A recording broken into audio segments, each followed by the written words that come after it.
ചെയ്തു വന്നതാണ്, പത്രങ്ങളിൽ പ്രിന്റ് ചെയ്തു വന്നതാണ്. രോഗം മൂലം മരിക്കുന്നതിനേക്കാൾ മരുന്ന് കഴിച്ചു മരിക്കുന്ന ആളുകളുടെ എണ്ണം കൂടുതലാണ്. രോഗം കാരണത്താലല്ല ആളുകൾ മരിക്കുന്നത്, പലപ്പോഴും മരുന്ന് കാരണത്താലാണ് നമ്മളിൽ പലരും നേരത്തെ മരിക്കേണ്ടി വരുന്നത്. ഇതെന്റെ യുവാക്കൾ പഠിക്കട്ടെ. രോഗം വരണോ രോഗം വരാതിരിക്കണോ എന്നവർ ചിന്തിക്കട്ടെ, തീരുമാനിക്കട്ടെ. രോഗം വന്നിട്ട് ആളുകൾ മരിക്കുന്നതിനേക്കാൾ എങ്ങനെ ആള് മരിക്കണത്? മരുന്ന് കുടിച്ചിട്ട്. എന്റെ അഭിപ്രായമാണോ? അല്ല.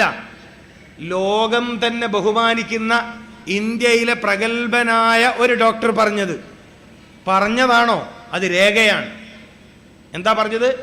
രോഗം പിടികൂടിയിട്ട് മരിക്കുന്നതിനേക്കാൾ രോഗവർദ്ധനവല്ല ആളുകളെ മരിപ്പിക്കുന്നത്. ഇത് വളരെ പ്രശസ്തമായി ഞാനത് ഫോട്ടോ എടുത്ത് കൊണ്ടുവന്നിട്ടുണ്ട്. ഞാൻ സദസ്സിൽ എവിടെയും കാണിക്കാറൊന്നും ഇല്ലെങ്കിലും നിങ്ങളിൽ കാണാത്തവരുണ്ടെങ്കിൽ അങ്ങനെയൊക്കെ പറഞ്ഞിട്ടുണ്ടോ എന്ന് നിങ്ങൾക്ക് സംശയമുണ്ടെങ്കിൽ നിങ്ങളിൽ ആളുകൾക്ക് കാണാൻ വേണ്ടി ഞാനിത് കൊണ്ടുവന്നിട്ടുണ്ട്. മനസ്സിലാക്കണം പ്രിയപ്പെട്ടവരെ, നിങ്ങൾ മനസ്സിലാക്കേണ്ട വിഷയമാണ്. രോഗം പിടികൂടിയിട്ട് മരിക്കുന്നതിനേക്കാൾ ആളുകൾ മരിക്കുന്നത് മരുന്ന് കുടിച്ചിട്ട്. മരുന്ന് വേണോ വേണ്ടേ? മരുന്നില്ലാത്ത ജീവിതം വേണോ വേണ്ടേ? നിങ്ങൾ ചിന്തിക്കണം. മരുന്നില്ലാത്ത ജീവിതം വേണോ വേണ്ടേ എന്ന് നിങ്ങൾ ചിന്തിക്കണം പ്രിയപ്പെട്ടവരെ. നിങ്ങൾ ചിന്തിക്കണം. നിസ്സാര കാര്യമല്ല. എന്താ, നിങ്ങളിൽ ഒരാളെങ്കിലും ഇത് കാണണമല്ലോ. നിങ്ങളെ സദസ്സിലിരുന്ന ഒരാളെങ്കിലും അയാളുടെ ഫോട്ടോ സഹിതമുള്ള റിപ്പോർട്ടാണ്. പത്രത്തിൽ നിന്ന് ഫോട്ടോ എടുത്താണിത്. മനസ്സിലാക്കണം. രോഗം വരണോ വേണ്ടേ? അപ്പൊ രോഗം വരാതിരിക്കാൻ ഖുർആൻ എന്താ പറഞ്ഞത്? ഭക്ഷണം കഴിക്കണം. എപ്പോഴാ ഭക്ഷണം കഴിക്കേണ്ടത്? അത് റമദാൻ പഠിപ്പിച്ചു. രാവിലെ തുടങ്ങണം ഭക്ഷണം. മനസ്സിലായില്ലേ?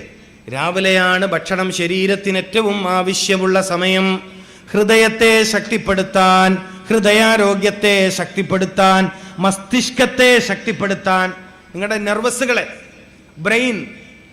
നിങ്ങളുടെ നെർവസുകളെ ശക്തിപ്പെടുത്താൻ നിങ്ങൾ പ്രഭാതത്തിൽ ഭക്ഷണം കഴിക്കുക. നമ്മളെത്ര ഭാഗ്യവാന്മാരാണ്.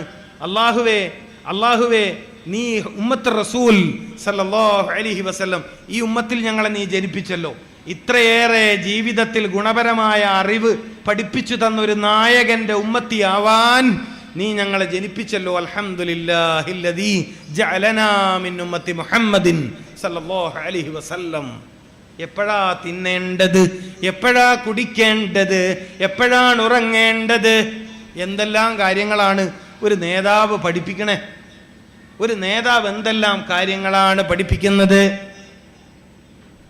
അപ്പൊ പഴങ്ങൾ കൊണ്ട് തുടങ്ങുക. അത്താഴം കഴിക്കണം, അത്താഴം ഉപേക്ഷിക്കരുത്. അത് ബർക്കത്തുള്ള ഭക്ഷണമാണ്. എന്താ ബർക്കത്തിന്റെ അർത്ഥം? നിങ്ങൾ ചിന്തിക്ക്. എന്താണ് ബർക്കത്തിന്റെ അർത്ഥം? അത്താഴത്തെ ഉപേക്ഷിക്കരുത്. എപ്പോഴാ അത്താഴം കഴിക്കുക? പുലർച്ചെ 4 മണിന്റെയും 5 മണിന്റെയും ഇടയിലുള്ള സമയം, സുബ്ഹ് ബാങ്കിനോടടുത്ത സമയം. അപ്പൊ ആ സമയത്ത് ഭക്ഷണം കഴിക്കലുണ്ടല്ലേ? ഒരു വർഷം 30 ദിവസം നിങ്ങളെ അതിന് മതം പരിശീലിപ്പിച്ചു. എന്തിന്? ബാക്കി 11 മാസക്കാലവും ഭക്ഷണം കഴിക്കാൻ നല്ല സമയം അതാണെന്ന് ബോധ്യപ്പെടുത്താൻ. നമ്മളത് തുടർന്നില്ല, നമ്മളത് ശീലമാക്കിയില്ല. നമ്മൾ മനസ്സിലാക്കിയത് അത് റമദാനിലേക്ക് മാത്രം പറഞ്ഞ കാര്യമാണ്. എന്നാ അത്തിപ്പറ്റ ഉസ്താദിനെ പോലെയുള്ള മഹാന്മാരായ ആളുകൾ എന്ത് മനസ്സിലാക്കി? ഭക്ഷണം കഴിക്കേണ്ട സമയം പൊൽച്ച തന്നെയാണ്, രാവിലെ തന്നെയാണ്, സുബഹി നിസ്കരിക്കുന്നതിന് മുമ്പ് തന്നെയാണ്. മൂപ്പറാ സമയത്ത് കഴിച്ചു. മനസ്സിലാവുന്നുണ്ടോ നിങ്ങൾക്ക്? അപ്പോ ഒരു മനുഷ്യൻ എല്ലാ ദിവസവും കഴിക്കേണ്ട ഭക്ഷണം പഴം. ആഴ്ചയിൽ 4 ദിവസം കഴിച്ചാൽ മതി. അതേതാ ഭക്ഷണം? മത്സ്യം. ആഴ്ചയിൽ 4 ദിവസം കഴിച്ചാൽ മതി. ഏതാ ഭക്ഷണം? മത്സ്യം. മത്സ്യത്തിൽ ഗുണമേതിനാ കൂടുതൽ? ചെറിയ മത്സ്യങ്ങൾക്ക്. ഇപ്പൊ കുഞ്ഞു മത്തി എന്നല്ലേ പറയാം, മത്തി എന്ന് പറയില്ല, ചെറിയ മത്തിയില്ലേ? ഈ മത്തിയുടെ ഒക്കെ മുള്ള് ചവച്ച് തിന്നുക. പണ്ടുള്ള ആള് പറയലുണ്ട്, മെല്ലെ തിന്നാലും മുള്ളും തിന്നാന്ന് പറയലുണ്ട്. ഇവിടെ പറയലുണ്ടോ അത്? ഇല്ല അല്ലേ? നിങ്ങളൊന്നും പറയില്ലല്ലോ. ഉണ്ടാ? മെല്ലെ തിന്നാൽ മുള്ളും തിന്നാം. അതിൻ്റെ അർത്ഥം എന്താണ്? ഞാൻ നേരത്തെ പറഞ്ഞ മാതിരി മെല്ലെ ചവച്ചരച്ചിട്ടാണ് ഭക്ഷണം കഴിക്കേണ്ടത്, എന്നെങ്കിലേ തടിക്ക് ഗുണം കിട്ടുന്ന മുള്ള് നിനക്ക് തിന്നാൻ പറ്റുമോ എന്നതിൻ്റെ അർത്ഥം. നമ്മൾ പിന്നെ മുള്ള് തിന്നലില്ല, പൂച്ചക്കാ കൊടുക്കുക. പൂച്ച ഉണ്ടെങ്കിൽ പൂച്ചക്ക് കൊടുക്കും. അതുകൊണ്ട് പൂച്ചക്ക് 4 കാലിന് സൂക്കേടില്ല. നമുക്കാകെ 2 കാലേ ഉള്ളൂ, 2ഉം ഡാമേജാ. ഇതിനാ ശരിക്കും നടക്കാൻ പറ്റുന്ന എത്ര ആളുണ്ട്? നിങ്ങൾ പറയും, ശരിക്കും നടക്കാൻ പറ്റുന്ന എത്ര ആളോ കൂട്ടത്തിലുള്ളത്? ഇതൊന്നും കുറ്റം പറയലൊന്നല്ല കേട്ടോ, തിന്നേണ്ടത് തിന്നാത്തോണ്ട് വന്ന രോഗം. അപ്പൊ ഖുർആൻ എന്താ പറഞ്ഞത്? തിന്നാൽ രോഗം വരൂല. അത് എവിടുന്നാ പഠിക്കേണ്ടത്? റസൂലുള്ളാഹി സല്ലല്ലാഹു അലൈഹി വസല്ലമ തങ്ങളിൽ നിന്ന്, അവിടുത്തെ അനന്തരവന്മാരിൽ നിന്ന്, സ്വഹാബി വര്യന്മാരിൽ നിന്ന്, റളിയല്ലാഹു അൻഹും, അഇമ്മത്തിൽ നിന്ന്, പൂർവസൂരികളായ പണ്ഡിതരിൽ നിന്ന്. മനസ്സിലാകുന്നുണ്ടോ? മെല്ലെ തിന്നാൽ. ഇപ്പൊ തൈറോയിഡിന്റെ പ്രശ്നം എല്ലാ പെണ്ണുങ്ങൾക്കും അറിയില്ലേ? തൈറോയിഡ് പ്രശ്നം നിസ്സാര സംഭവമാണോ? ഇത് നിസ്സാരാണോ? നിങ്ങളിൽ പലർക്കും തൈറോയിഡിന്റെ കംപ്ലൈന്റ് ഉണ്ടെന്ന് വെച്ചോ. ഞാൻ നേരത്തെ പറഞ്ഞൊരു പഴമുണ്ടല്ലോ, നേന്ത്രപ്പഴം, മനസ്സിലായിട്ടില്ല? ഈ നേന്ത്രപ്പഴം തിന്നതിന് ശേഷം, പെണ്ണുങ്ങളോടാ പറയും, ഇവിടെ ശ്രദ്ധിക്കും. നേന്ത്രപ്പഴം തിന്നതിന് ശേഷം അതിൻ്റെ തൊലിയില്ലേ, തൊലി, അതിൻ്റെ ഉൾഭാഗം ചുരണ്ടിയിട്ട്, ഇവിടെ ശ്രദ്ധിക്കും പെണ്ണുങ്ങൾ, ഇവിടെ ശ്രദ്ധിക്കും. ഇവിടെതാ ഇങ്ങനെ തൊലിയുടെ ഉൾഭാഗം ഇങ്ങനെ ചുരണ്ടുക. മനസ്സിലാവുന്നില്ല അല്ലേ? മനസ്സിലായിട്ടില്ല? മനസ്സിലായോ? നേന്ത്രപ്പഴത്തിൻ്റെ തൊലി അത് മേശൻ്റെ മുകളിൽ നിർത്തി വെക്കുക. മനസ്സിലായില്ലേ? എന്നിട്ട് അതിൻ്റെ ഉള്ളിൽ ഇങ്ങനെ സ്പൂൺ കൊണ്ട് ചിരണ്ടി എടുത്തിട്ട് അത് കഴിക്കുക. നമ്മളിത് പശുവിന് വെള്ളത്തിലിട്ട് കൊടുക്കും. പശുവിന് അതുകൊണ്ട് കാലിന് സുഖേടുണ്ടോ? ഉണ്ടോ? നിങ്ങളിങ്ങനെ മംഗലാപുരത്ത് ഗുളികയും വാങ്ങി നടന്നോളി. ഗുണമുള്ളതൊന്നും നിങ്ങൾ കഴിക്കുന്നില്ല പ്രിയപ്പെട്ടവരെ. ഖുർആൻ പറഞ്ഞത് ഭക്ഷണം കഴിക്കൂ, സുഖേട് വരൂല. ജലീൽ ദാരിമിന്റെ അഭിപ്രായമാണോ? ഇമാം റംലി റഹ്മഹുല്ലാ, ലോക പ്രശസ്ത പണ്ഡിതൻ, തഫ്സീർ എഴുതിയ പണ്ഡിതൻ. എന്നിട്ടോ നിങ്ങൾ പഴുക്കാത്ത പഴം വാങ്ങിയിട്ട് തിന്നു. ഈ പെണ്ണുങ്ങളൊന്നും പീടിയെ പോയാലും നല്ലോണം പഴുത്ത പഴം വാങ്ങൂല. ഞങ്ങളെല്ലാം നാട്ടിൽ നല്ലോണം പഴുത്ത പഴം പിന്നെ കച്ചവടക്കാരൻ അത് നോക്കിയോണ്ട് ടെൻഷൻ അടിച്ചിരിക്കേണ്ടി വരും. മനസ്സിലായിട്ടില്ല? നല്ലോണം പഴുത്ത് പാകമായ പഴം അഥവാ ഇവ മുറിച്ചിട്ട് തുരാസിൽ വെക്കാൻ നോക്കിയാൽ വിടൂല. അത് വേണ്ട, ആ മഞ്ഞ കളറുള്ള പഴം എടുത്താൽ മതി. അതിന് ഗുണം കുറവാണ്. നേന്ത്രപ്പഴത്തിൻ്റെ ഗുണം എവിടെയാണ്? പഴുത്ത് തൊലി കറുത്ത പഴത്തിലെ നേന്ത്രപ്പഴത്തിൻ്റെ ഗുണം തടിക്ക് കിട്ടും. നിങ്ങളിൽ ഭാഗ്യവാന്മാർ നാളെ മുതൽ ഇതൊക്കെ ശ്രദ്ധിക്കും, അല്ലാത്തവർ പഴയ പോലെ തുടരും. ഏതായാലും ഇക്കൊല്ലം കൂടി ഇങ്ങനെ പോട്ട്. കാരണം കുറേ ഡോക്ടർമാർ ജീവിച്ച് പോകണ്ടല്ല, കാരണം അവരെ കുടുംബം പട്ടിണിയായി പോവും. നിങ്ങൾ ശരാശരി ആവശ്യമുള്ളതൊക്കെ തിന്നുകയും കുടിക്കുകയും ചെയ്താൽ എന്നെപ്പോലത്തെ ആളുടെ പണി പോവും. എനിക്കിങ്ങനെ പ്രസംഗിക്കാൻ പോയിട്ടെങ്കിൽ എന്തും കിട്ടിയിട്ട് ജീവിക്കാൻ നോക്കുക. സാധാ പ്രസംഗിക്കാൻ അറിയാത്ത ഡോക്ടറെ പോയി ജീവിക്കും. പ്രശ്നമാണ്. അതുകൊണ്ട് നിങ്ങൾ മാറ്റം വരുത്തണോ അല്ല ഇതുപോലെ തുടരണോ? അത് നിങ്ങൾ തീരുമാനിച്ചോളി. ഖുർആന്റെ വാക്ക് കുലു, നിങ്ങൾ ഭക്ഷണം കഴിക്കൂ. അതങ്ങാൻ പഠിച്ചിരുന്നുവെങ്കിൽ ഈ സമൂഹത്തിൽ രോഗികളുണ്ടോ? അപ്പൊ തൈറോയിഡിന്റെ പ്രശ്നം എന്തൊക്കെയാ വേണ്ടത്? നേന്ത്രപ്പഴത്തിന്റെ തൊലി, പിന്നെ ചെറിയ മത്തിയുടെ, മുള്ളന്റെ, നത്തളിന്റെ, നത്തൽ എന്ന് പറയില്ല കുഞ്ഞും, അതിൻ്റെയൊക്കെ മുള്ള് ചവച്ചരച്ച് കഴിച്ചാൽ, നാടൻ കോഴിയുടെ ചെറിയ മുള്ളുണ്ടാവും. നാടൻ കോഴിയില്ലേ, അതിൻ്റെ ചെറിയ എല്ലില്ലേ, ചെറിയ എല്ല്, കുഞ്ഞു എല്ല്, അത് ചവച്ചരച്ചിറക്കിയാൽ തൈറോയിഡിൻ്റെ പ്രശ്നത്തിൽ ഒരൊറ്റ പെൺകുട്ടി പിന്നെ ചികിത്സിക്കേണ്ടി വരില്ല. മരുന്ന് കമ്പനിക്കാരനാടെ ഇരുന്നിട്ട് മുട്ടായി വന്നിട്ട് വേറെ എന്ത് ചെയ്യാം? നമ്മളിങ്ങനെ തൈറോയിഡിൻ്റെ രോഗിയായിട്ട് നിങ്ങളിത് പ്രവത്സാകുന്നുണ്ടോ? ഞാൻ 3 മാസം കൊണ്ട് പരിഹരിക്കാൻ പറ്റുന്ന പ്രശ്നമാണ് ഈ തൈറോയിഡ് കംപ്ലൈൻറ്റ്.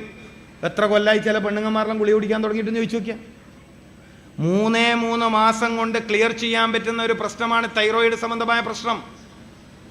പക്ഷേ 3 മാസവും ചിട്ടയോടെ ഈ പറഞ്ഞ കാര്യങ്ങൾ ചെയ്യണം.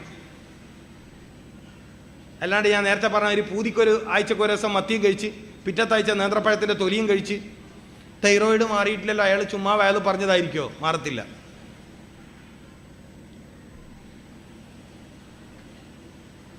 പിന്നെ ചില ആളുകൾക്കൊന്നും വീട്ടിൽ മരുന്നിലേക്ക് ഒരു സമാധാനക്കേടാണ്. അങ്ങനെയുള്ള കൗമുണ്ട്. മരുന്ന് തീർന്നാ ബേജാറുള്ളവർ, മരുന്നില്ലെങ്കിൽ പ്രയാസം. മരുന്നില്ലാണ്ട് എങ്ങനെയാ മുന്നോട്ട് പോവുക? മരുന്ന് വേണ്ട എന്ന് വെക്കുന്ന ഇതാ റിപ്പോർട്ട് ഇവിടെ ഉണ്ട് കേട്ടോ, കാണേണ്ടവർ. രോഗം മൂലം മരിക്കുന്നവരെക്കാൾ കൂടുതൽ പേർ മരിക്കുന്നത് മരുന്നുകളുടെ പാർശ്വഫലങ്ങൾ മൂലം. Doctor B M Hegde.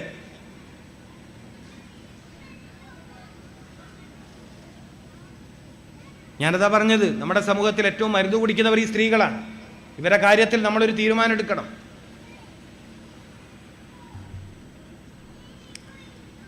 അപ്പോൾ രാവിലെ ഭക്ഷണം കഴിക്കുക, പഴങ്ങൾ കൊണ്ട് തുടങ്ങുക.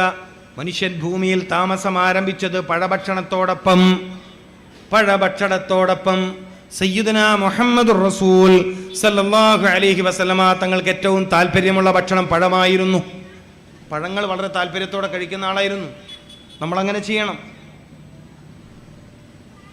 അപ്പോൾ വിശക്കുമ്പോൾ മാത്രം ഭക്ഷണം കഴിക്കുന്ന ശൈലിയാണ് ഇസ്ലാം മുന്നോട്ട് വെക്കുന്നത്. എപ്പോഴാണ് ഭക്ഷണം കഴിക്കേണ്ടത്? എപ്പോഴാണ് ഒരു മനുഷ്യൻ ആരോഗ്യത്തിന് ഗുണപരമാകുന്ന രൂപത്തിൽ ഭക്ഷണം കഴിക്കേണ്ടത്? വിശക്കുമ്പോഴാണ് ഭക്ഷണം കഴിക്കേണ്ടത്. ഒരു മറുപടി അതാണ്. വിശപ്പില്ലെങ്കിലോ ഭക്ഷണം കഴിക്കാൻ പാടില്ല. അപ്പോൾ ഒരു ദിവസം മുഴുവൻ വിശക്കാത്ത ആളോ അയാൾ ഡോക്ടറെ കാണുക. ഇസ്ലാം പഠിപ്പിക്കുന്നു, മുഹമ്മദ് റസൂൽ സല്ലല്ലാഹു അലൈഹി വസല്ലമ തങ്ങൾ പഠിപ്പിക്കുന്നു, വിശക്കുമ്പോഴാണ് ഭക്ഷണം കഴിക്കേണ്ടത്. അപ്പൊ സദസ്സിലുള്ള ഒരാൾക്ക് ചോദ്യം, ഒരാൾക്ക് തീരെ വിശപ്പില്ല, അപ്പൊ അയാൾ തിന്നണ്ടെന്നാണോ? അതെ, അയാൾ ഭക്ഷണം കഴിക്കേണ്ടതില്ല. അപ്പൊ അയാൾക്ക് കൂടുതൽ സുഖേട് വരൂലേ? ഇല്ല, അയാൾ ഡോക്ടറെ കണ്ടാൽ മതി. ഒരാൾക്ക് വിശപ്പില്ലെങ്കിൽ അയാൾ ഡോക്ടറെ കണ്ട് ചികിത്സ തേടണം. ഒരാൾക്ക് അമിത വിശപ്പുണ്ടെങ്കിലും അയാൾ ഡോക്ടറെ കാണണം. വിശപ്പ് ആരോഗ്യമാണ്, ദാഹം ആരോഗ്യമാണ്. ഇതൊക്കെ ആരോഗ്യത്തിന്റെ ലക്ഷണമാണ്. ഒരാൾക്ക് വിശപ്പ് വരിക എന്ന് പറഞ്ഞാൽ ആരോഗ്യത്തിന്റെ ലക്ഷണമാണ്. ദാഹം വരിക എന്ന് പറഞ്ഞാൽ ആരോഗ്യത്തിന്റെ ലക്ഷണമാണ്. 3 മണിക്കൂറിൽ ഒരിക്കലെങ്കിലും മൂത്രമൊഴിക്കാൻ തോന്നുക എന്ന് പറഞ്ഞാൽ ആരോഗ്യമുള്ള മനുഷ്യന്റെ ലക്ഷണമാണ്. ഒരു ദിവസത്തിൽ 2 നേരമെങ്കിലും 2 പ്രാവശ്യമെങ്കിലും 40 വയസ്സിന് താഴെയുള്ള ഒരു മനുഷ്യൻ ഒരു ദിവസത്തിൽ 2 തവണയെങ്കിലും മലവിസർജനം നടത്തുക എന്നുള്ളത് ആരോഗ്യമുള്ളതിൻ്റെ ലക്ഷണമാണ്. ശരീരത്തിൽ വേർപ്പുണ്ടാവുക എന്നുള്ളത് ആരോഗ്യത്തിൻ്റെ ലക്ഷണമാണ്. ആരോഗ്യത്തിന് അങ്ങനെ കുറെ അടയാളങ്ങളുണ്ട്. അപ്പൊ വിശപ്പ് ആരോഗ്യമാണ്, അമിത വിശപ്പ് രോഗമാണ്. മനസ്സിലാക്കണം, അമിത വിശപ്പ് രോഗമാണ്. ചില പ്രമേഹ രോഗികളുണ്ട്, അവർക്ക് ചിലപ്പോൾ ഭയങ്കര വിശപ്പുണ്ടാവും. അത് അവർ കഴിക്കുന്ന ചില മരുന്നിന്റെ പ്രശ്നമാണ്. ചിലയിനം മരുന്നുകൾ വിശപ്പ് കൂട്ടും, ശ്രദ്ധിക്കണം.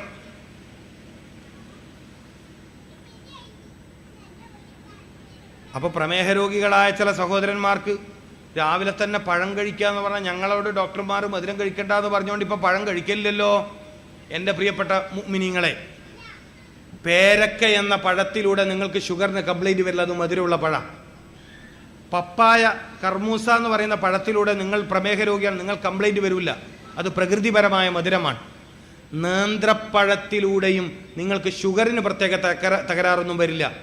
മധുരം പ്രശ്നം വരുത്ത് ബേക്കറി മധുരം, പിന്നെ പാൽപ്പൊടി ചേർത്ത ചായ, മിൽക്ക് പൗഡർ കമ്പനികൾ നിർമ്മിക്കുന്ന പാൽപ്പൊടി ചേർത്ത ചായ, അത് ഷുഗർ രോഗികൾ ഒഴിവാക്കൽ നല്ലതാണ്.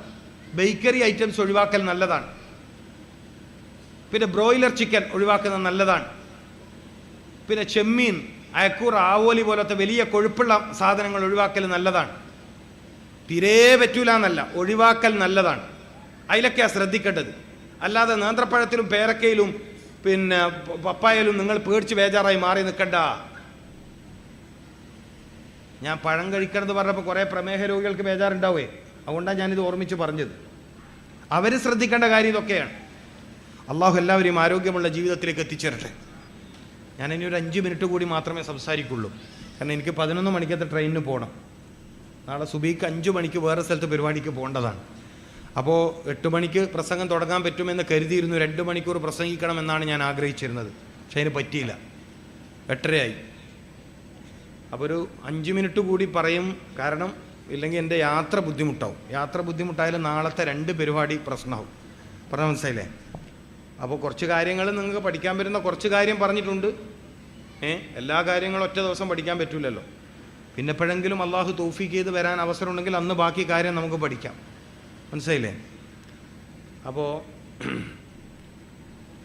മാത്രമല്ല, രാത്രി ഉറക്കൊഴിഞ്ഞാൽ പകൽ തീരെ ഉറങ്ങാത്ത ഒരാളാണ് ഞാൻ. എനിക്ക് പകൽ ഉറങ്ങാൻ സമയമില്ല. സാധാരണ നമ്മളെ ബഹുമാനപ്പെട്ട ഉസ്താദുമാർ, വയത് പറയുന്ന ഉസ്താദുമാർ തന്നെ അവർക്ക് പകൽ വിശ്രമമാണ്. എനിക്ക് ആശുപത്രിയിൽ പോയി രോഗികളെ നോക്കണം. കാരണം നാളത്തെ ടോക്കൺ ഇന്നേ അവർ കൊടുത്തു വെച്ചിട്ടുണ്ടാവും. നാളത്തെ ടോക്കൺ ഇന്നേ കൊടുത്ത് വയത് പറയാൻ പോയി എന്ന് പറഞ്ഞാൽ എനിക്ക് പകൽ ഉറങ്ങി ക്ഷീണം മാറ്റാൻ സമയമില്ല. മനസ്സിലാക്കണം. ഞാനിന്ന് ഹോസ്പിറ്റലിൽ നിന്നാണ് ഇങ്ങോട്ട് വന്നേ. സാധാരണ ഉസ്താദുമാർ പള്ളിയിൽ നിന്നാണ് ഉസ്താദുമാർ വയതിന് വരിക. അപ്പം ഇന്ന് വന്നത് പിന്നെ ഒരു ഉസ്താദ് അല്ലാത്തത് കൊണ്ട് തരക്കേടില്ല. ഞാൻ വന്നത് ഹോസ്പിറ്റലിൽ നിന്നാണ്. മനസ്സിലാക്കണം. അപ്പോൾ എനിക്ക് പകൽ ജോലി ഉള്ളതുകൊണ്ട് രാത്രി ഉറക്കൊഴിയാൻ കഴിയില്ലാണ്ട് ഞാൻ പ്രസംഗം നിർത്തുകയാണ് കേട്ടോ. ഒരു രക്ഷയിൽ നിങ്ങൾ വിചാരിക്കേണ്ട വേഗം നിർത്തിയിട്ട് എന്താ പോയെന്ന് വിചാരിക്കരുത്. കാരണം എനിക്ക് മാക്സിമം ഒരു സ്ഥലത്ത് 2 മണിക്കൂറേ പറയാനൊക്കെ ഉള്ളൂ. പിന്നെ 11 മണിക്കാണ് ട്രെയിന്. റോഡ് വളരെ പ്രയാസമാണ്. സ്പീഡിൽ വണ്ടി പോകാൻ കഴിയില്ല. നമ്മളാ ഡ്രൈവർ എങ്ങനെ ബുദ്ധിമുട്ടിയിട്ടാണ് ഇവിടെ എത്തിച്ചെന്നറിയോ. 8:05 ആകുമ്പോഴത്തേക്ക് മൂപ്പരുടെ എത്തിച്ചിന്. പക്ഷേ പിന്നെ നമ്മളെല്ലാവരും എത്താനും വൈകി. ഇന്നലെ തുടങ്ങിയതുപോലെ ഇന്നും വൈകും എന്നൊക്കെ കരുതിയിട്ടായിരിക്കും. സാരമില്ല. ഏറ്റവും പ്രധാനപ്പെട്ട ഒരു പോയിന്റ് ഞാൻ നിങ്ങൾക്ക് പറഞ്ഞു തന്നിട്ടുണ്ട്. അതെന്താണ്? ഭക്ഷണം ശ്രദ്ധിച്ചാൽ തന്നെ സർവ്വരോഗത്തെ ഇല്ലാണ്ടാക്കാൻ പറ്റും. മുത്തുനബി സല്ലല്ലാഹു അലൈഹി വസല്ലമ തങ്ങളോട് റോം ചക്രവർത്തിമാരുടെ ചികിത്സിക്കുന്ന ഡോക്ടർമാരൊരു ചോദ്യം ചോദിച്ചു. റോമായിലെ ചക്രവർത്തിമാരെ, രാജാക്കന്മാരെ ചികിത്സിക്കുന്ന പ്രഗത്ഭന്മാരായ ഡോക്ടർമാർ മദീനയിൽ വന്നിട്ട് ചോദിച്ചു, മദീനയിൽ എന്തുകൊണ്ടാണ് സൂക്കേടില്ലാത്തതെന്ന്. ഈ ഒരൊറ്റ പോയിന്റ് പഠിച്ചാൽ മതി. ഇന്നത്തെ വയത് നിങ്ങൾക്ക് മതിയാവും. മദീനയിൽ എന്താ രോഗികളില്ലാത്തത്? മുത്തനബി പറഞ്ഞ മറുപടി, വിശന്നാലേ ഭക്ഷണം കഴിക്കാറുള്ളൂ. വിശന്നാലേ ഭക്ഷണം കഴിക്കാറുള്ളൂ. രണ്ടാമത്തെ മറുപടി, ഭക്ഷണം കഴിച്ചാൽ അവർക്ക് വയറ് നിറയാറില്ല. ഈ 2 കാര്യങ്ങൾ നിങ്ങൾക്ക് ജീവിതത്തിൽ തുടരാൻ പറ്റുമെങ്കിൽ, തുടരാനല്ല തുടങ്ങാൻ പറ്റുമെങ്കിൽ, തുടരാൻ എന്ന് പറയണമെങ്കിൽ ഇന്നലെ ചെയ്തല്ലേ നാളെ തുടരുണ്ട്. വിശന്നാൽ മാത്രം ഭക്ഷണം കഴിക്കുക, ഭക്ഷണം കഴിച്ചാൽ വയറ് നിറയരുത്. ഈ ഒരൊറ്റ കാരണം കൊണ്ട് നിങ്ങൾക്ക് ഒരുപാട് രോഗങ്ങളെ ഇല്ലായ്മ ചെയ്യാൻ കഴിയും. അതിൻ്റെ സയൻസ് പറയാൻ ഇപ്പം സമയമില്ല. ഒരു പോയിന്റ് പറഞ്ഞു തന്നു. അപ്പോൾ വിശക്കുമ്പോഴാണ് ഭക്ഷണം കഴിക്കേണ്ടത്. ഭക്ഷണം കഴിക്കുന്ന സമയത്ത് നിങ്ങൾക്ക് വുളു ഉണ്ടെങ്കിൽ ആ ഭക്ഷണത്തിൻ്റെ ഗുണം നിങ്ങളുടെ ശരീരത്തിൽ ഇരട്ടിക്കും. ഭക്ഷണം കഴിക്കുന്ന സമയത്ത് നിങ്ങൾക്ക് വുളു ഉണ്ടെങ്കിൽ ആ ഭക്ഷണത്തിൻ്റെ ഗുണം നിങ്ങൾക്ക് ഇരട്ടിക്കും. അള്ളാഹു തൗഫീഖ് ചെയ്യട്ടെ. നേരത്തെ പറഞ്ഞതുപോലെ ഭക്ഷണം കഴിക്കുന്ന സമയത്ത് വായ പൂട്ടിവെച്ചാണ് ചവക്കുന്നതെങ്കിൽ ദഹന സംബന്ധമായ പ്രശ്നം നിങ്ങൾക്ക് വരില്ല. അള്ളാഹു തൗഫീഖ് ചെയ്യട്ടെ. ഇനിയും ഒരുപാട് കാര്യങ്ങൾ ഭക്ഷണവുമായി ബന്ധപ്പെട്ട് ഇസ്ലാമിക ചരിത്രത്തിൽ ഒരു കിതാബ് തന്നെ ഉണ്ട്, ആദാബുൽ അക്കിൽ. ആ കിതാബിൻ്റെ പേര് ആദാബുൽ അക്കിൽ, ഭക്ഷണ മര്യാദ. മനസ്സിലാക്കണം. മഹാനായ മർഹൂം രാമന്തളി തങ്ങൾ, അള്ളാഹു ഖബർ വിശാലമാക്കി കൊടുക്കട്ടെ. 2 വർഷം മുമ്പ് വഫായി പോയ രാമന്തളി തങ്ങൾ എന്ന് പറയുന്ന ഒരു വലിയ തങ്ങളുണ്ട്. രാമന്തളി, കണ്ണൂർ ജില്ലയിലെ രാമന്തളി, പയ്യന്നൂരിൻ്റെ അടുത്ത്. മഹാനായ പണ്ഡിതൻ, അള്ളാഹുയുടെ ദർജ വർദ്ധിപ്പിച്ചു കൊടുക്കട്ടെ. അദ്ദേഹത്തിൻ്റെ പിതാവ് രചിച്ച കിതാബാണ് ആദാബുൽ അക്കിൽ. അദ്ദേഹത്തിൻ്റെ പിതാവ് അദ്ദേഹത്തിന് സമ്മാനമായി കൊടുത്ത കിതാബാണ്. ഒരു തവണ മിനായിൽ വെച്ച് ഇങ്ങനെ ആരോഗ്യ സംബന്ധമായ വിഷയത്തിൽ പ്രസംഗിക്കുന്നവർ പ്രസംഗിച്ചപ്പോൾ എന്നോട് വളരെ സന്തോഷപൂർവ്വം പറഞ്ഞു, ഈ ഭക്ഷണത്തിൻ്റെ കാര്യത്തെക്കുറിച്ച് എഴുതിയൊരു കിതാബ് എൻ്റെ കയ്യിലുണ്ട്, അതിൻ്റെ പേര് ആദാബുൽ അക്കിൽ. വിശന്നാൽ മാത്രം ഭക്ഷണം കഴിക്കുക, ഭക്ഷണം കഴിച്ചാൽ വയറ് നിറയാതിരിക്കുക.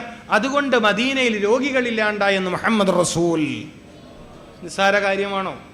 ജീവിക്കാൻ ആഗ്രഹമുണ്ടെങ്കിൽ, ഒരുപാട് കാലം ജീവിക്കണമെന്ന് നിങ്ങൾക്ക് ആഗ്രഹമുണ്ടെങ്കിൽ, മാരകമായ രോഗം പിടികൂടരുത് എന്ന് നിങ്ങൾക്ക് ആഗ്രഹമുണ്ടെങ്കിൽ, രോഗം പിടികൂടിയതിൻ്റെ പേരിൽ മരുന്ന് കഴിച്ചിട്ട് കൂടുതൽ മാരകമായ രോഗാവസ്ഥയിലേക്ക് എത്തരുത് എന്ന് നിങ്ങൾക്ക് കൊതിയുണ്ടെങ്കിൽ ദയവു ചെയ്ത് ഭക്ഷണത്തിൻ്റെ കാര്യം ശ്രദ്ധിക്കണം. രോഗം വരാതിരിക്കാൻ ഖുർആൻ പറഞ്ഞ പ്രതിരോധം എന്ത്? നീ ഭക്ഷണം കഴിക്കുക. എത്ര നല്ല മറുപടിയാണിത്. എന്താണ് കഴിക്കേണ്ടത്? ശരീരത്തിന് ഗുണമുള്ളത് കണ്ടെത്തിയിട്ട് കഴിക്കണം. ഉഷ്ണകാലമായാൽ മാമ്പഴം കഴിക്കണം, മൂത്രാശയ രോഗം വരാതിരിക്കാൻ സഹായിക്കും. മെൻസസ് സംബന്ധമായ കംപ്ലൈന്റ് ഉള്ള സ്ത്രീകൾ പപ്പായ പഴുത്തത് കഴിക്കണം, അത് ഗുണം ചെയ്യും. അപ്പൊ എന്താണ് എനിക്ക് ഭക്ഷണം എന്നത് കണ്ടെത്തി കഴിക്കുന്ന ശീലമുണ്ടാവണം. എൻ്റെ ഭക്ഷണം എന്ത് എന്ന് ഓരോ മനുഷ്യനും പ്രത്യേകം കണ്ടെത്തണം. ഗർഭിണിയായിട്ടില്ല, കല്യാണം കഴിഞ്ഞ് കൊല്ലങ്ങൾ കുറയായി. ഔക്കാഡ എന്ന് പറയുന്ന ഒരു പഴമുണ്ട്, ബട്ടർ ഫ്രൂട്ട്, പച്ച കളറിൽ ബട്ടർ ഫ്രൂട്ട്, പ്രസവത്തെ സപ്പോർട്ട് ചെയ്യുന്ന, ഗർഭിണിയാവാൻ സഹായിക്കുന്ന, ഗർഭപാത്രത്തെ ശക്തിപ്പെടുത്തുന്ന പഴമാണ്. അപ്പോൾ ഓരോന്നിലേക്കും ഗുണപരമായ ഭക്ഷണം കഴിച്ചാൽ രോഗമില്ല. അപ്പൊ രോഗം വരാതിരിക്കാൻ ഭക്ഷണം, അപ്പൊ കാഴ്ചശക്തി കുറയാതിരിക്കാൻ ബദാം കഴിക്കുന്നത് നല്ലതാണ്. അപ്പൊ ഓരോന്നിലേക്കും ഭക്ഷണം, ഭക്ഷണം വളരെ പ്രധാനപ്പെട്ട ഒരു വിഷയമാണ്. അതുകൊണ്ടാണ് ഈ ഭൂമിയിലെ മനുഷ്യന്റെ ഏറ്റവും അടിസ്ഥാനപരമായ 3 കാര്യങ്ങൾ ഏതൊക്കെ? ഒന്ന് ഭക്ഷണം, മറ്റൊന്ന് വസ്ത്രം, മറ്റൊന്ന് പാർപ്പിടം. വീട് നിർമ്മാണത്തിലെ അപാകത കൊണ്ടുവരുന്ന രോഗങ്ങൾ ഒരുപാട് പറയാനുണ്ട്. പ്രസംഗം നിർത്തല്ലേ, പറയാൻ കഴിയില്ല. നിങ്ങൾ നിർമ്മിച്ച വീടിന് സംഭവിച്ച അപാകത കൊണ്ട് നിങ്ങൾക്ക് വരുന്ന രോഗമുണ്ട്, പറയാൻ സമയമില്ല. രോഗങ്ങളെ തടഞ്ഞു നിർത്താൻ വീട്ടുമുറ്റത്ത് നടയേണ്ടുന്ന അത്തി പോലോത്ത മരം, അത്തിപ്പഴത്തിന്റെ മരം, തെങ്ങ് ഇപ്പൊ ഇത് കണ്ടില്ല പലരും മുമ്പിൽ, അവിടെ തെങ്ങല്ലേ അത് തെങ്ങാണോ? ഇപ്പൊ വീട്ടിന്റെ മുറ്റത്തൊരു തെങ്ങ് നടുക, എന്നിട്ട് ആ തെങ്ങിന്റെ ഓലയിൽ തട്ടിയ കാറ്റ് നമ്മുടെ നെഞ്ഞിന് തട്ടുക, അതിന്റെ ഗുണമുണ്ട്, പറയാൻ സമയമില്ല. അപ്പൊ വീട് നിർമ്മാണത്തിലെ അപാകത കൊണ്ടുവരുന്ന രോഗങ്ങളുണ്ട് പ്രിയപ്പെട്ടവരെ. വസ്ത്രം ധരിക്കുന്നതിലെ അപാകത കൊണ്ടുവരുന്ന രോഗമുണ്ട്. ടൈറ്റായ പാൻറ് ധരിക്കുന്ന ചെറുപ്പക്കാർക്ക് എന്തെല്ലാം സൂക്കേട് വരും. സംഭവം നല്ല ഫാഷനാണ്, പക്ഷേ എല്ലാ ദിവസവും ടൈറ്റായ പാൻറ് ധരിച്ച് നടക്കുന്ന ചെറുപ്പക്കാർക്ക് വരുന്ന രോഗം പറയാനുണ്ട്. ഒരുപാട് കാര്യങ്ങൾ പഠിക്കാനുണ്ട്. ഇത്തരമൊരു വിഷയം ചർച്ചയ്ക്ക് തിരഞ്ഞെടുത്ത ബഹുമാനപ്പെട്ട മഹല്ല് ഭാരവാഹികൾ ഞാൻ അങ്ങേയറ്റം അഭിനന്ദിക്കുകയാണ്. നിങ്ങൾ ഈ മഹല്ല് നിവാസികൾക്ക്, ഈ നാട്ടുകാർക്ക് നിങ്ങൾ ചെയ്തു കൊടുത്ത വലിയൊരു സേവനമാണ്. ഇത് തുടങ്ങിയിട്ടേ ഉള്ളൂ. ഇതൊരുപാട് പഠിക്കാനുണ്ട്. ഓരോ രോഗങ്ങളും വരുന്ന വഴികളെക്കുറിച്ച് മനസ്സിലാക്കാനുണ്ട്. ഏറ്റവും പ്രധാനപ്പെട്ട, എല്ലാവർക്കും ഒരുപോലെ ഉപകാരപ്പെടുന്ന ഭക്ഷണവുമായി ബന്ധപ്പെട്ട കുറഞ്ഞൊരു കാര്യം മാത്രമേ ഞാൻ തുടങ്ങി വെച്ചിട്ടുള്ളൂ. വെള്ളം പറയാനുണ്ട്. കുടിക്കുന്ന വെള്ളത്തെക്കുറിച്ച് ഒരുപാട് കാര്യം പറയാനുണ്ട്. കിണർ വെള്ളത്തെക്കുറിച്ച്, ബോർവെൽ വെള്ളത്തെക്കുറിച്ച്, കുഴൽക്കിണറിലെ വെള്ളത്തെക്കുറിച്ച്, പലപ്പോഴും രുചികരമെന്ന് കരുതി നമ്മൾ കുടിച്ച ബോട്ടിൽ വെള്ളങ്ങളെക്കുറിച്ച്, പേരിൽ മിനറൽ വാട്ടറാണെങ്കിലും ആ ബോട്ടിലിൽ മിനറൽസ് ഉണ്ടോ എന്നതിനെ കുറിച്ച് ഒരുപാട് കാര്യങ്ങൾ ചർച്ച ചെയ്യാനുണ്ട്. വെള്ളം കുടിക്കാത്തതിൻ്റെ പേരിൽ വരാൻ സാധ്യതയുള്ള, മതിയായ അളവിൽ വെള്ളം കുടിക്കാത്തതിൻ്റെ പേരിൽ വരാൻ സാധ്യതയുള്ള മൂത്രാശയ രോഗത്തെക്കുറിച്ചും കിഡ്നി സംബന്ധമായ അപകടത്തെക്കുറിച്ചും ഈ സമൂഹം ബോധവൽക്കരിക്കപ്പെടേണ്ടതുണ്ട്. മനസ്സിലാക്കണം. അങ്ങനെ ഒരുപാട് കാര്യങ്ങൾ നമുക്ക് പഠിക്കാനും മനസ്സിലാക്കാനുമുണ്ട്. അള്ളാഹു നമുക്ക് അതിലേക്കുള്ള വഴി എളുപ്പമാക്കി തരട്ടെ. സയ്യിദുനാ മുഹമ്മദ് റസൂൽ സല്ലല്ലാഹു അലൈഹി വസല്ലം ജീവിതത്തിലെ വലിയ സൗഭാഗ്യമാണ്, നമുക്ക് അള്ളാഹു നൽകിയ വലിയ സൗഭാഗ്യമാണ്. ഏറ്റവും ശരിയായ ജീവിത വിജയത്തിന്റെ മാർഗങ്ങൾ പഠിപ്പിച്ചു തന്ന ദൂതരാണ്. ആ വഴി പഠിക്കുക. നമ്മൾ ഏറ്റവും ലാസ്റ്റത്തെ ഒരു വാക്കുകൂടി പറഞ്ഞ് ഞാൻ പ്രസംഗം നിർത്താൻ. ഇന്ന് വ്യാപകമാകുന്ന രോഗങ്ങളെക്കുറിച്ച്, ഇന്ന് സമൂഹത്തിൽ വ്യാപകമാകുന്ന രോഗങ്ങളെക്കുറിച്ച് പൊതുവെ ഡോക്ടർമാർ പറയുന്ന ഒരു പേരുണ്ട്, ലൈഫ് സ്റ്റൈൽ ഡിസീസ്, ജീവിതശൈലി രോഗം. കേട്ടിട്ടോ? ജീവിതശൈലി രോഗം എന്നാണ് ഇന്ന് വ്യാപകമായി. ക്യാൻസർ, കരള് രോഗം, കിഡ്നി രോഗം, അതുപോലെ അറ്റാക്ക്, പിന്നെ സ്ട്രോക്ക്, പക്ഷാഘാതം, പെട്ടെന്നൊരു ഭാഗം തളർന്ന് കിടപ്പിലാവുക, എല്ല് തേയ്മാനം, ഇതൊക്കെ ജീവിതശൈലി രോഗമാണ്. രോഗം വരാത്ത ശൈലിയുണ്ട്. ജീവിതത്തിൽ ഒരിക്കലും നിങ്ങളെ രോഗം പിടികൂടാതെ ജീവിക്കാൻ പറ്റുന്നൊരു ശൈലിയുണ്ട്. ആ ശൈലിക്ക് അറബിയിൽ പറയുന്ന പേരാണ് സുന്നത്തുർ റസൂൽ സല്ലല്ലാഹു അലൈഹി വസല്ലം. ഇത്തിബാഉർ റസൂൽ സയ്യിദുനാ മുഹമ്മദ് റസൂൽ സല്ലല്ലാഹു അലൈഹി വസല്ലമ തങ്ങളെ ജീവിതത്തിന്റെ കാര്യത്തിൽ തുടരാൻ അല്ലാഹു സുബ്ഹാനഹു വ തആല നമുക്കെല്ലാവർക്കും തൗഫീക്ക് നൽകട്ടെ. മാരക രോഗങ്ങൾ പേമാരിയായി മനുഷ്യ സമുദായത്തിന്റെ ജീവിതത്തിന്മേൽ തിമിർത്ത് പയ്യുന്ന കാലം, പ്രയാസകരമായ രോഗം കാരണം, സഹിക്ക പറ്റാത്ത വേദന കാരണം ആളുകൾ മരണം കൊതിച്ചു പോകുന്ന കാലമാണിത്. ഖുർആൻ പറയണം, ഹദീസ് പറയണം, രോഗമുക്ത സമൂഹത്തെ, രോഗമില്ലാത്ത സമൂഹത്തെ ഖുർആനിലൂടെ സാധ്യമാക്കാൻ കഴിയുമെന്ന് നമുക്ക് ബോധ്യപ്പെടുത്താൻ കഴിയും. അള്ളാഹു തൗഫീഖ് നൽകട്ടെ. ഞാൻ പ്രസംഗം നിർത്തുകയാണ്. ഞാൻ പറഞ്ഞു വന്നത്, വിശുദ്ധ ഖുർആനിൽ രോഗം വരാതിരിക്കാനുള്ള വഴി പറഞ്ഞിട്ടുണ്ട്. അതിലൊരു കാര്യം മാത്രമാണ് തുടങ്ങി വെച്ചത്. 1.25 മണിക്കൂർ സമയമായി. ഒരു വിഷയമേ തുടങ്ങി വെച്ചിട്ടേ ഉള്ളൂ. ആ വിഷയം തീർന്നിട്ടില്ല. പലതും പറഞ്ഞിട്ടില്ല.